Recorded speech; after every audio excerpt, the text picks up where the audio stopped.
luta continua. La luta continua. A luta continua. A luta continua are Portuguese words that were made popular by Samuel Michel, a Mozambican revolutionary leader and the first president of Mozambique. A luta continua means the struggle continues. The words were first used by Dr. Eduardo Mondlane, the leader of a Mozambican liberation group known as Frelimo. However, after the death of Mondlane, his successor and the new leader of Frelimo, Samora Michel, made the words so popular that they became a rallying cry against the Portuguese colonial masters and throughout his rule as Mozambique's first president.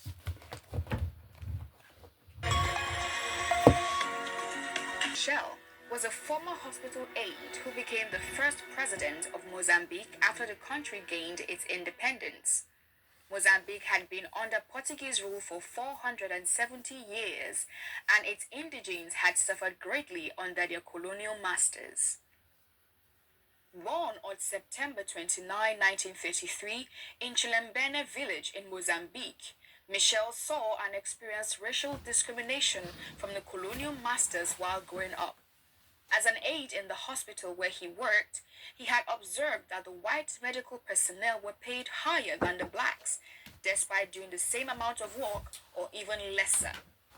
He had initially hoped to be a nurse, but lack of funds had hindered him from pursuing his academic dreams, as with many other African children under colonial rule. But his determination led him to get a job in the hospital as an aide while attending part-time night classes. The Africans were seen as a lower class of people by the Portuguese and treated as such. As one who grew up with a family of farmers, Michel saw his grandparents being cheated out of their hard-earned money by the Portuguese. Many were displaced out of their lands without any compensation by these Portuguese settlers. African families were torn between farming food crops for survival or cash crops for the Portuguese under oppressive rule. Most of the time, the latter was the case, and they often starved. The white farmers were usually offered more money for their crops than the blacks. This segregation transcended other spheres of business and life in general. Many of the Mozambicans migrated to work in the South African mines for survival under inhumane conditions, and Michel lost a brother to a landmine accident in South Africa.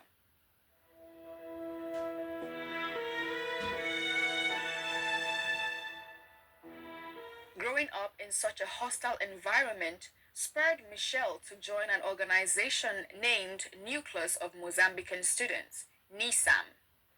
This organization consisted of students who had come together to protest the injustice being meted out by the Portuguese.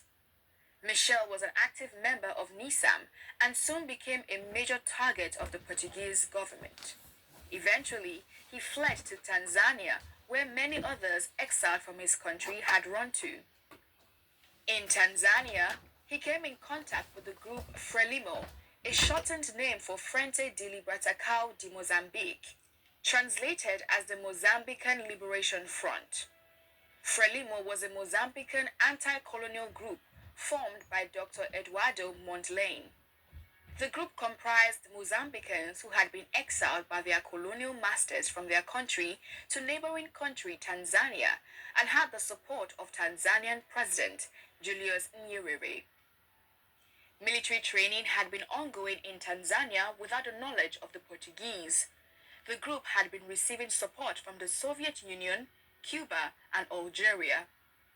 Many of the Frelimo soldiers would get military training in Algeria, and Michel was among the first set of soldiers to be dispatched. Frelimo had attempted negotiating the country's independence with the Portuguese, but when that proved abortive, they declared war against the Portuguese in 1964. At the time, Michel was only 30 years old. This war would last for 10 years, during which Michel rose through the ranks to become Frelimo's #1 leader.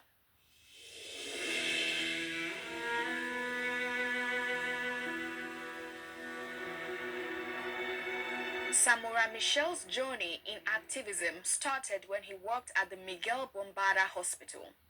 He joined the protest against discrimination against black workers in the hospital in different areas such as wages, allowances, and work shifts. After returning from Algeria, Michel became an instructor at the Frelimo training barracks. Afterwards, he became the group's Secretary of Defense before attaining the highest position of Commander-in-Chief. On discovering the formation and strategies of Frelimo, the Portuguese formed a secret police force called PIDA. While the former had a member strength of about 8,000 soldiers, the Portuguese countered with about 50,000 men. In 1964, Michel led Frelimo's first attack against the Portuguese in the northern part of Mozambique. This would be the first of various revolutionary attacks preceding the country's independence. Samora Michel served as a very strategic and brave leader, earning the respect of his colleagues, including their leader, Eduardo Mondlane. Mondlane was a US-based Mozambican who had returned to help fight for his country's independence. He had also pioneered the NISAM student group Michel had earlier belonged to. The Frelimo group gathered strength over the years until it faced a major attack from PIDA that threatened its growth. In February 1969, Frelimo's pioneer leader Eduardo Mondlane was assassinated through a letter bomb delivered to his home. Upon Mondlane's assassination, Michel became the commander-in-chief of Frelimo. In 1974, a coup themed the Carnation Revolution was carried out against the colonial masters who were eventually compelled to grant Mozambique its independence. Soon after, a peace accord was signed in Lusaka, Zambia, between Mozambique and the Portuguese, and a date was set for independence. On June 25, 1975, Mozambique became an independent country and Samora Michel became its first president. Please, Mom, wake up. Daddy brought this lady home again. She's in his room right now.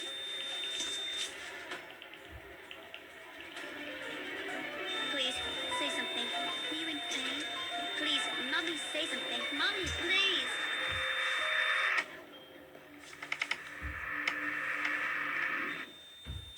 Nora, you shouldn't be in here. Oh, gosh. Oh, sweetheart. Bertha, Mama won't wake up. Why won't she answer me? Her hand is cold. Oh, my. The animal grunts, the harsh breathing, the creaking sound of the bed. When the sounds from Nora's father's bedroom continued to grow louder and more intense, Nora felt an inexplicable anger. It made her want to scream and throw things, but Mama told her she could never do that. Her heart... First president.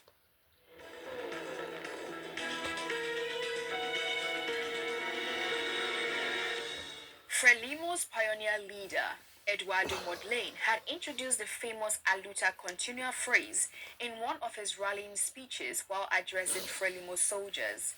It originally read, Aluta Continua, Victoria Asceta, spoken in the Portuguese language and translated as the struggle continues, victory is certain. This phrase was later picked up by Michel, which he used in his speeches, rallies, and protests. Its popularity spread across Africa, symbolizing the fight for freedom, even after Michel's death. For the people of Mozambique, a way an end to their troubles. The Portuguese had settled in the primary cities of Mozambique as early as 1506.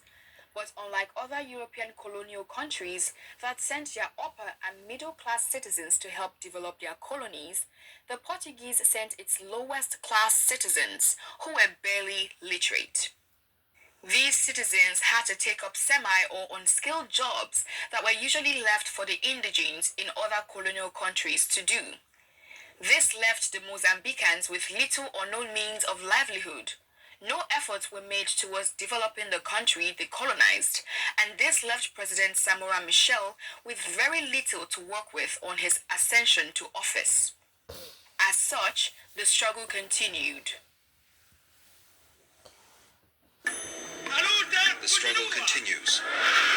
A luta continua.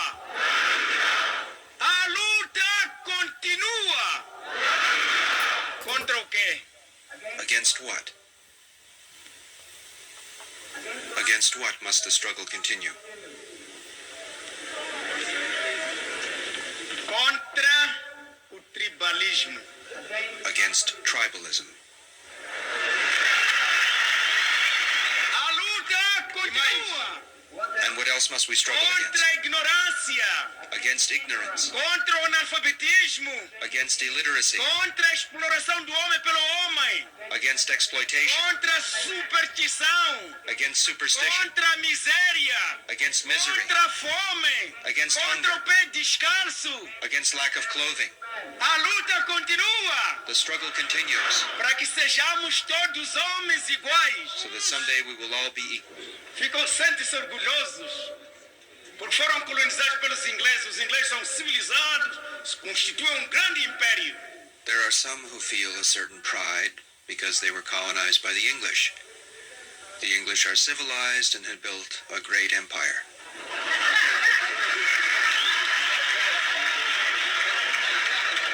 E outros porque foram colonizados pelos franceses e pensam que intelectualmente são mais desenvolvidos, mais civilizados, mais evoluídos, porque foram colonizados pelos franceses. There are others who think because they were colonized by the French, they are more intellectually developed, more civilized, more evolved, because they were colonized by the French.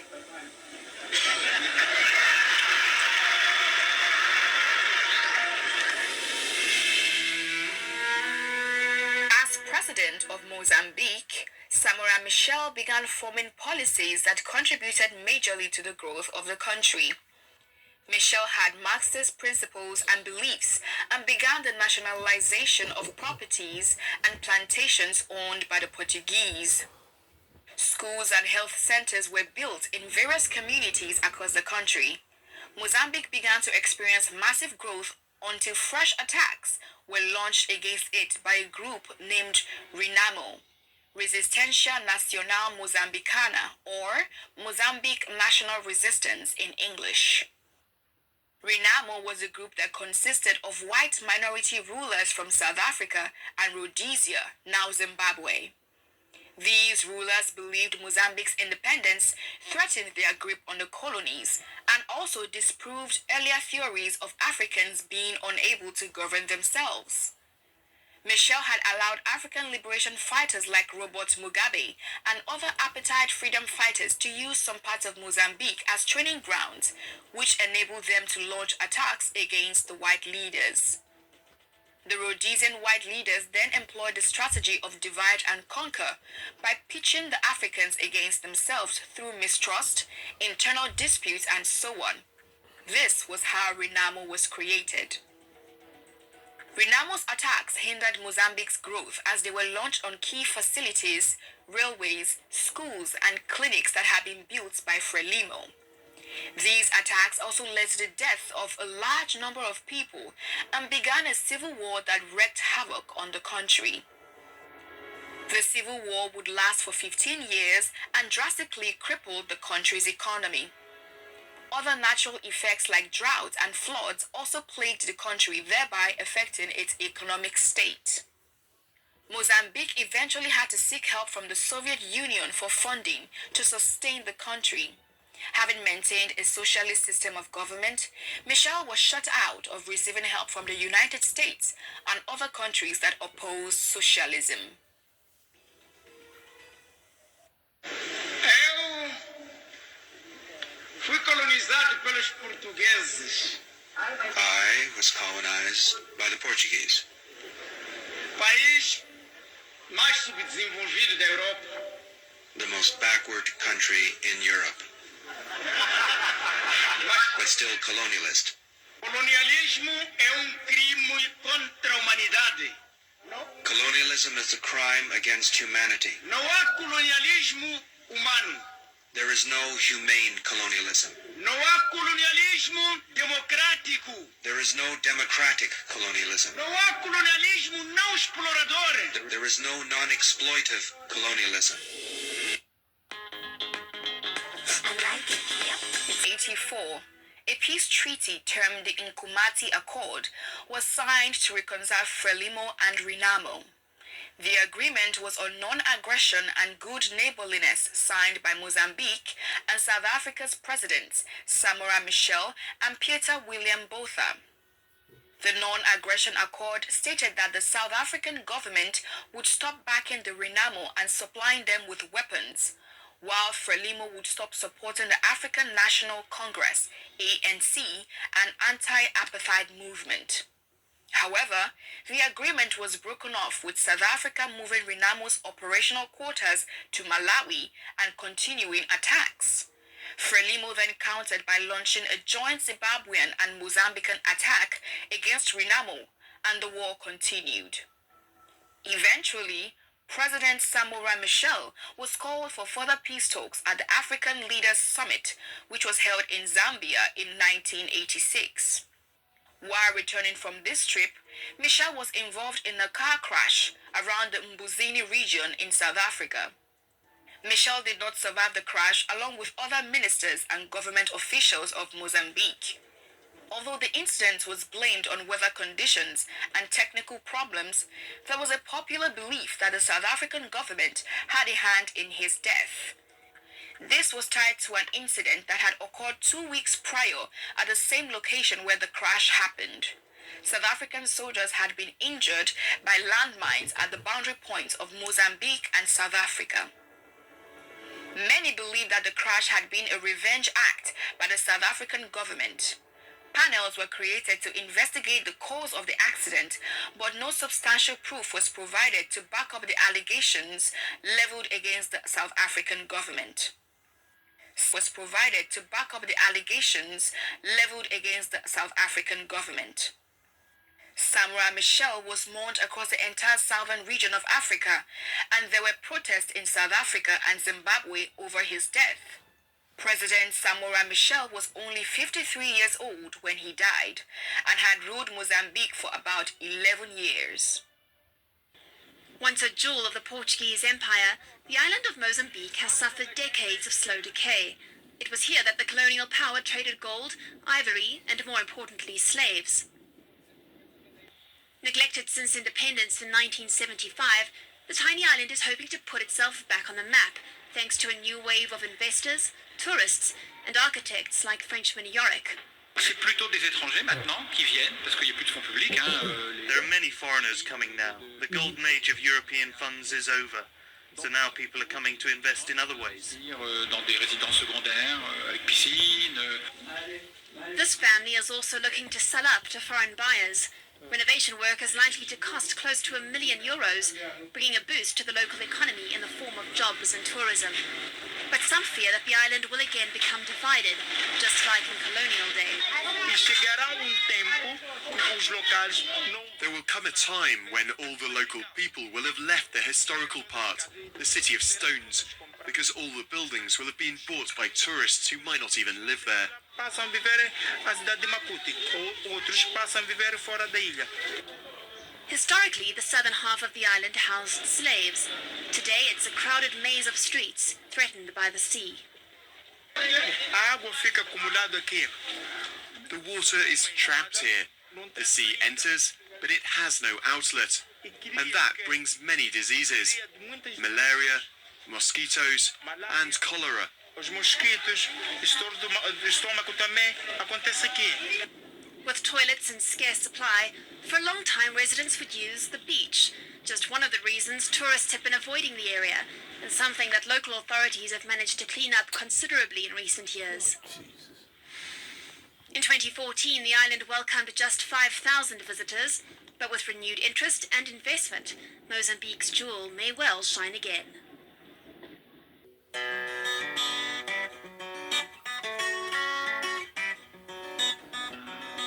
The island of Mozambique is situated north of Mozambique, midway on the sea route between Western Europe and India. The former capital was once a strategic meeting point and had attracted various peoples, mainly from Asia and Africa. This island's unique cultural richness earned it a place on the World Heritage List in 1991.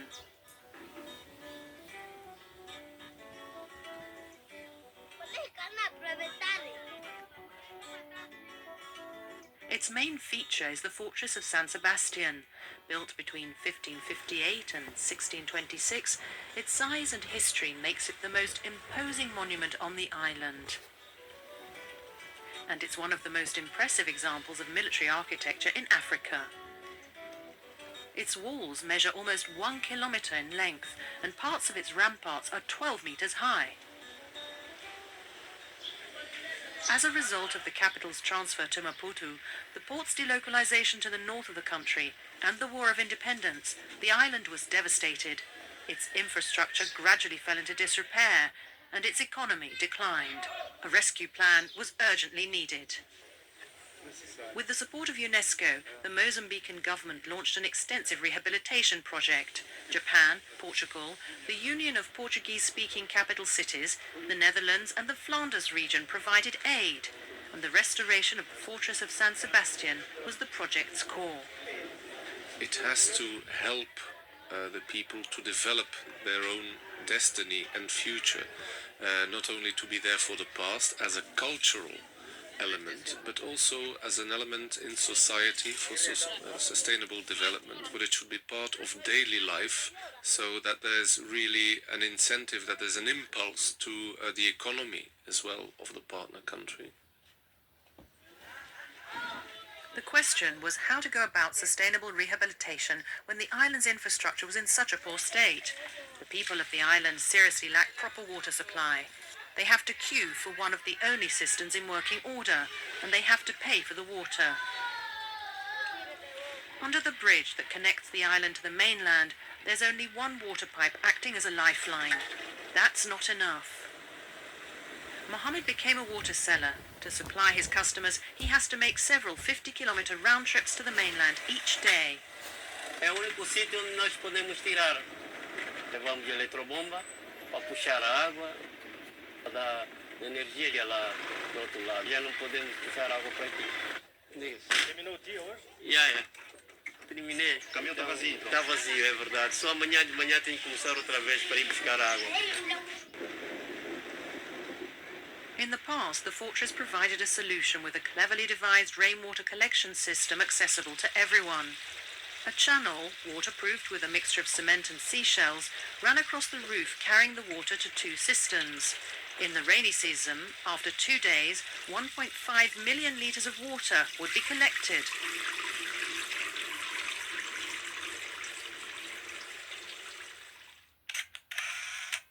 But the fortress had suffered so much damage that it would take years of work from the foundations to the roof. The experts' conclusion was damning. The place was in serious need of repair. The project began in 2007. UNESCO coordinator Francisco Monteiro was in charge of the site from day one. Hoje vou fazer uma visita à obra. Sou uma espécie de inspetor silencioso e vou verificar os trabalhos, os acabamentos. Há muitas surpresas, há boas e más. Há muitas surpresas na obra. Achados arqueológicos, paredes que pareciam bem e estão mal, pareciam mal e estão bem. Não?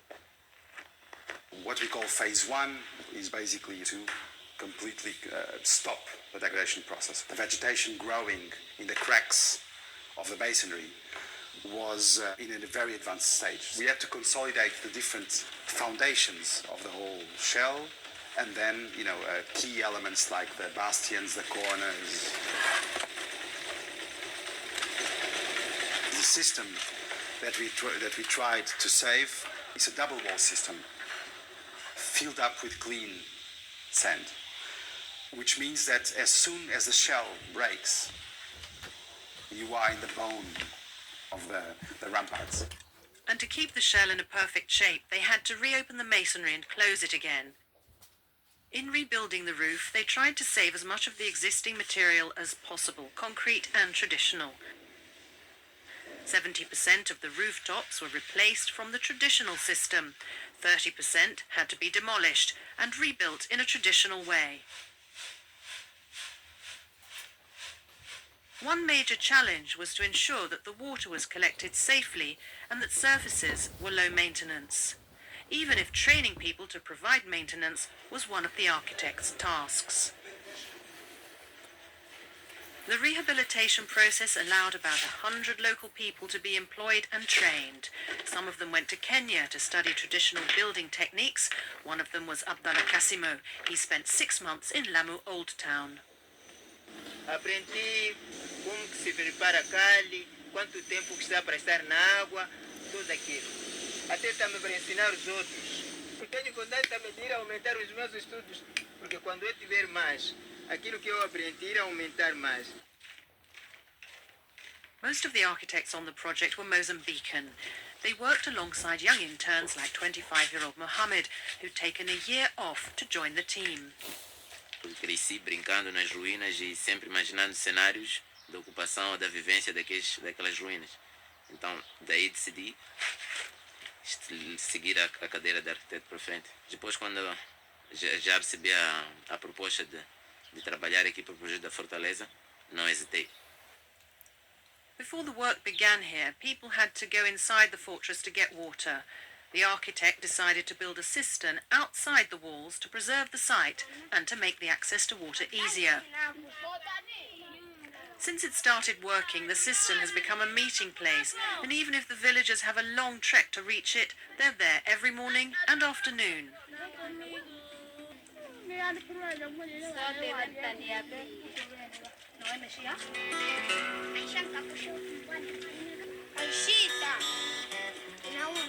Like many women, Fatima goes with her sisters and neighbours to fetch 80 litres of water for her family. She walks the 1.5 kilometres twice a day.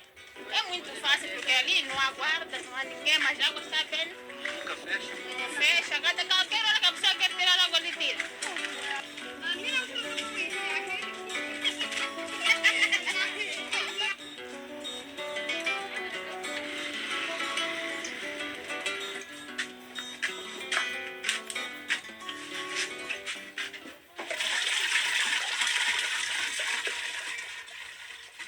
Ultimamente há falta de água aqui na ilha e tiramos lá na Fortaleza. E a água lá é boa? É muito boa. É muito boa mais que essa de coisa, de quem mais essa canalizada, porque ela é água de chuva e está bem conservada.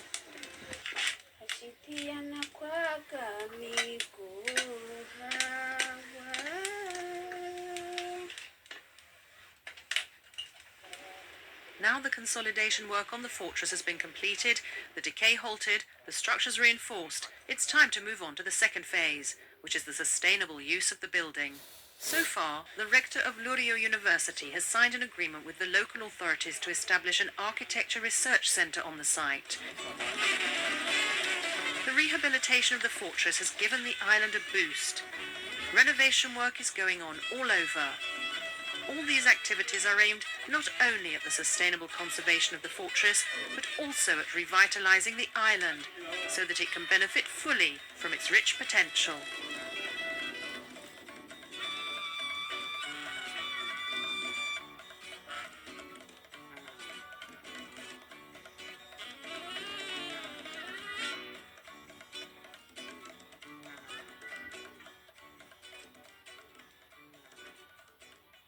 The Rwandan army has brought us on a guided tour of Cabo Delgado, the northern province of Mozambique. This has been the scene of attacks from militants since 2017, which intensified last year, displacing tens of thousands of people.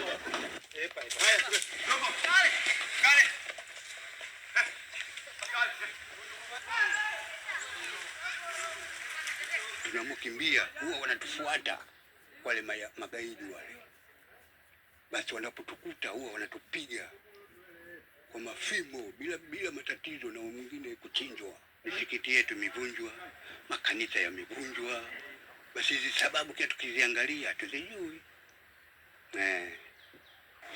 Throughout Cabo Delgado, camps like this one have sprung up everywhere. Some of these people have fled multiple times, just looking for somewhere they can be safe. Things are much easier now for them, and they hope to go back home, but there's nothing at home.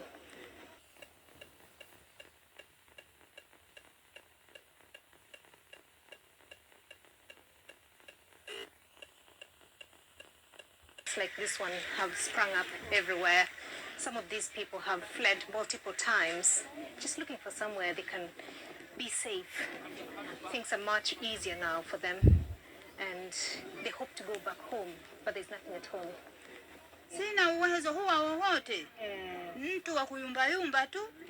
Nimeshangaa hata watoto sina chakula nao, nimeshangaa tu kila siku kulia.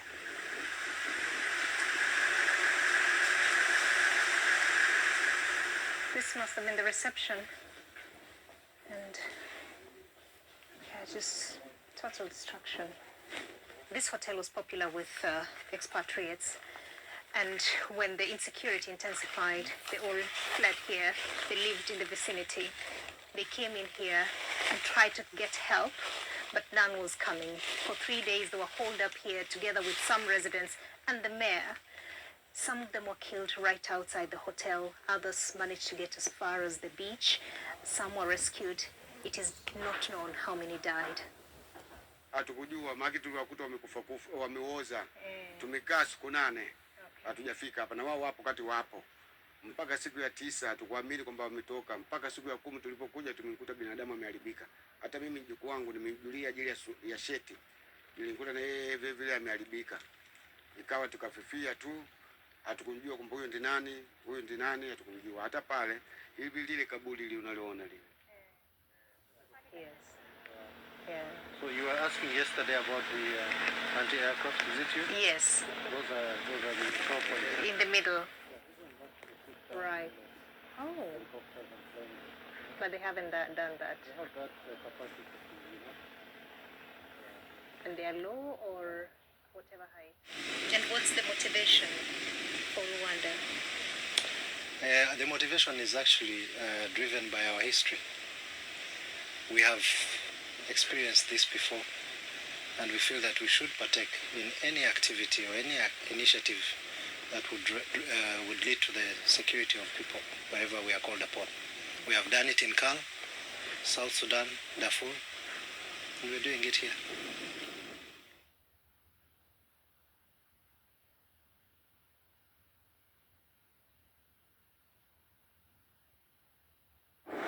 This is the port city of Mozambique da Praia. Everywhere you look, there's so much destruction.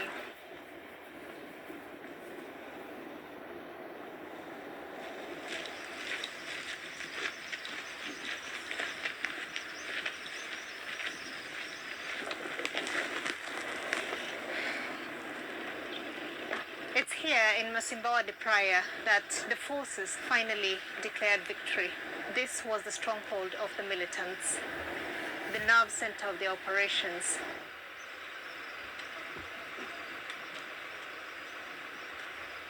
They have links with ISIS. It's clear from the documentation in the laptops and all the other pieces of evidence collected over time from 2017 up to 2020. They have made public announcements about their engagement. They have threatened different players, including us. So this is clear that they have links with the outside world. He tries to fight back, hardened by months of police brutality. Taking the blows of state machinery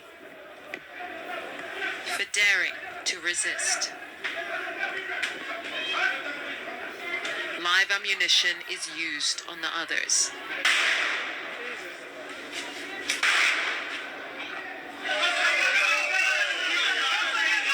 As they gather in the heart of Maputo to reject the president being sworn in. I'm mad.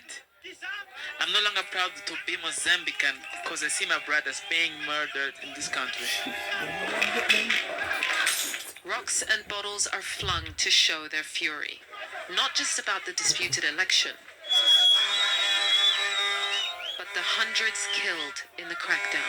These are the calls that are getting harder and harder for Mozambique's elite to ignore. The angry voices of young men here who are asking why their calls for change are being ignored. The country is not right. I need to change president. Put another president because Prelim is not okay. They're chanting the name of opposition leader Venancio Mondlane, who's taken on 50-year ruling party Frelimo after losing an election widely seen as rigged against their candidate Daniel Chapo. What do you think of Daniel Chapo being sworn in as we speak? I think it's farcical. It's I don't know, I have no words to explain. It looks more like a military event with so much military, police, helicopters, tanks, all kinds of weaponry, dogs. It's a very strange environment for a sworn in. It should be a celebratory event, but on the other hand, it seems like a military dictatorship being sworn in. In another world down the road, the ceremony continues. This is the peak of Mozambican prestige, the pomp of a presidential inauguration. That all the lives that were lost in the lead up of this are fueling the chaos that's closing in. Another Frelimo president has now been sworn in to an adoring audience and an angry country. Yusra Al-Bagher, Sky News, Maputo. Police have arrested. So the police have arrested a convicted Mozambican fugitive.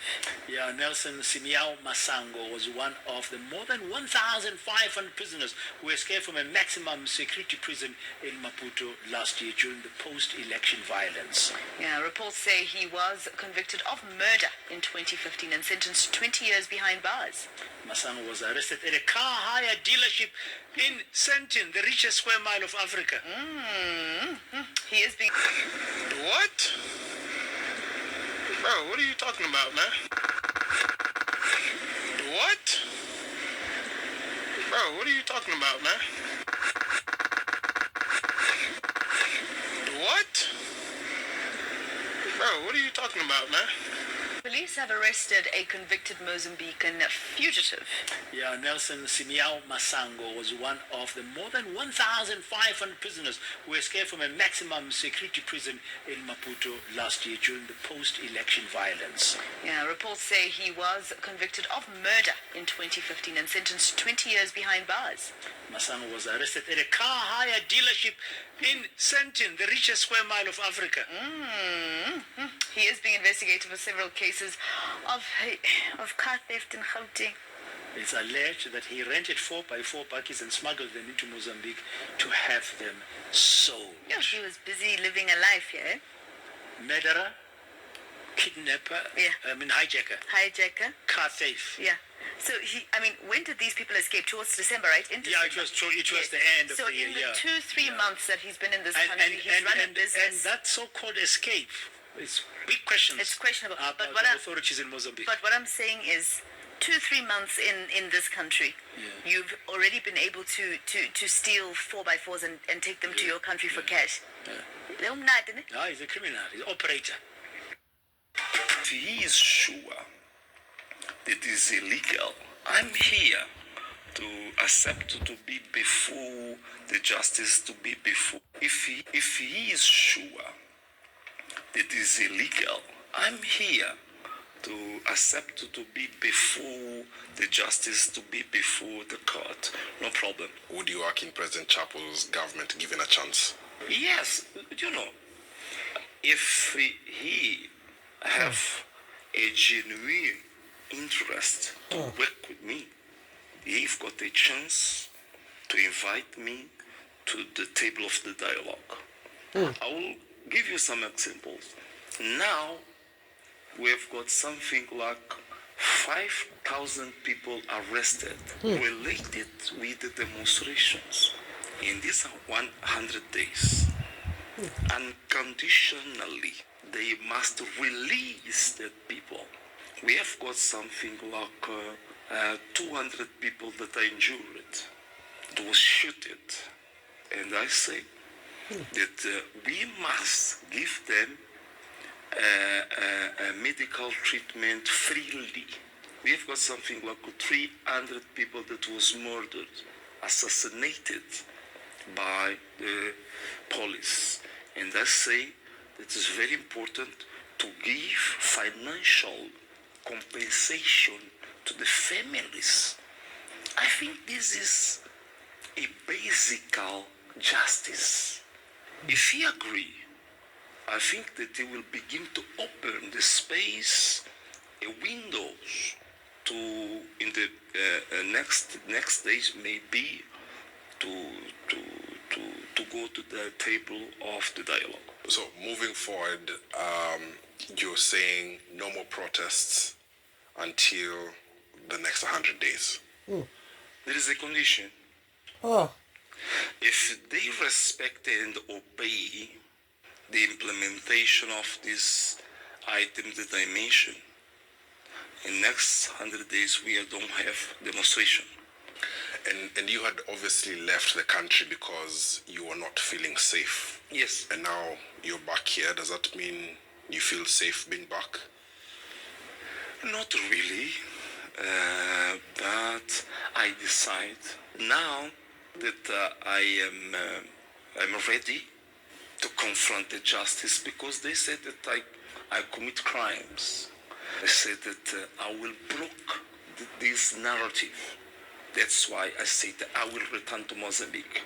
I know that my life is in danger, but I don't want to flee again. I'm here. How was your time in exile? I mean, you were out there and a lot was happening in your country. Yes. What was going on in your mind? I was crying inside. I was crying. Do you know, I tried 2 times to return to Mozambique. 7th of November.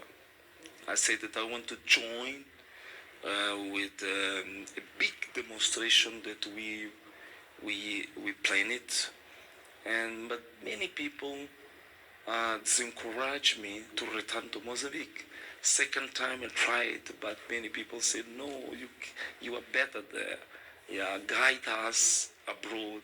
But in this last time, I said that this decision I don't share with anybody, and is my final stop.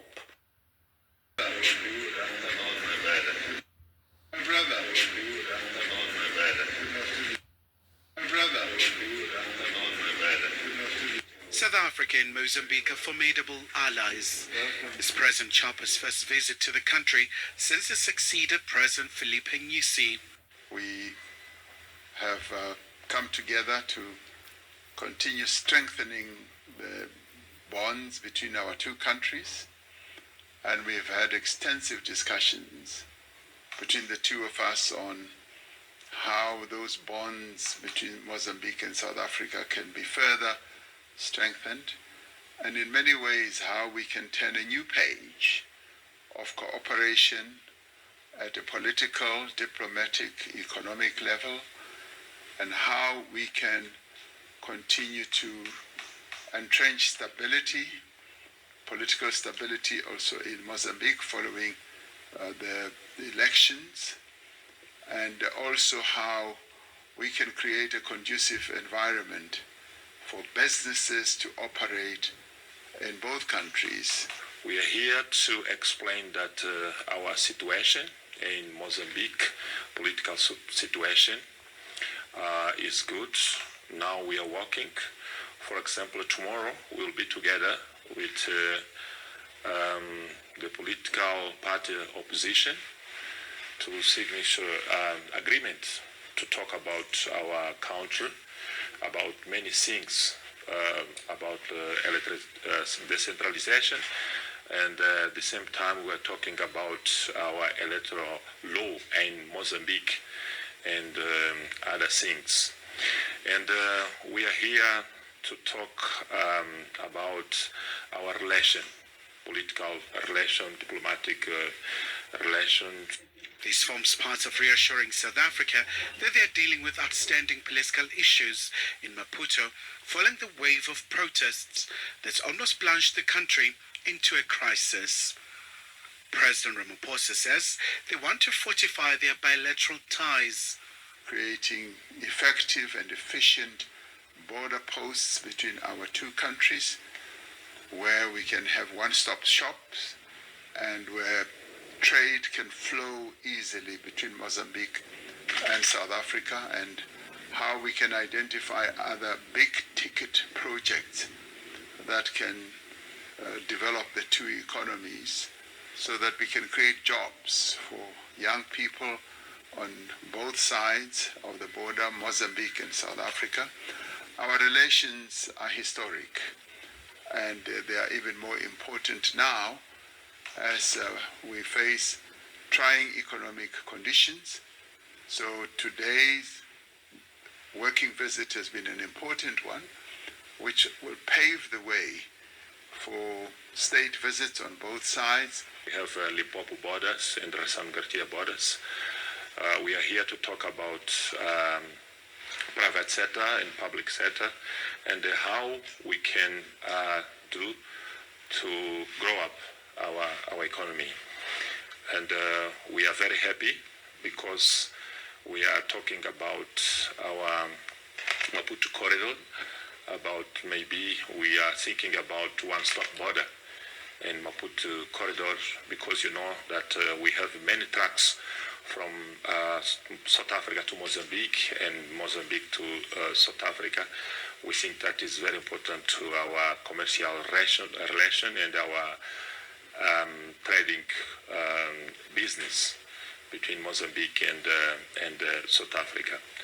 Pretoria and Maputo vowed to have regular interaction to deepen their unshakable bond. Kylie Kumalo, SABC News, Johannesburg. Water everywhere in Mozambique after Cyclone Jude crashed through the country on Monday with winds of up to 120 kilometers per hour. It caused widespread flooding and damage to infrastructure, leaving people homeless and without power. The tropical storm passed near Nacala, a city in Nampula province. The rain doesn't stop falling. It started around 1 in the morning. And they're saying it's going to rain for 24 hours and the wind and thunder don't stop. The backyard walls and gates have fallen down. We can't go to the market. There's a lot of water. We're suffering a lot. We slept a little, but we didn't sleep well. The situation in the region is already fragile and humanitarian response capacities overstretched, following 2 recent cyclones, one in December and the other in January. The UN says children are particularly vulnerable. It's been raining in Nacala since yesterday. Children are unable to go to school. They have no way to buy bread. There's a lot of wind. Houses and zinc sheets are falling down. The UN Children's Fund, UNICEF, has been working with the government to distribute emergency aid kits and other forms of help to those affected.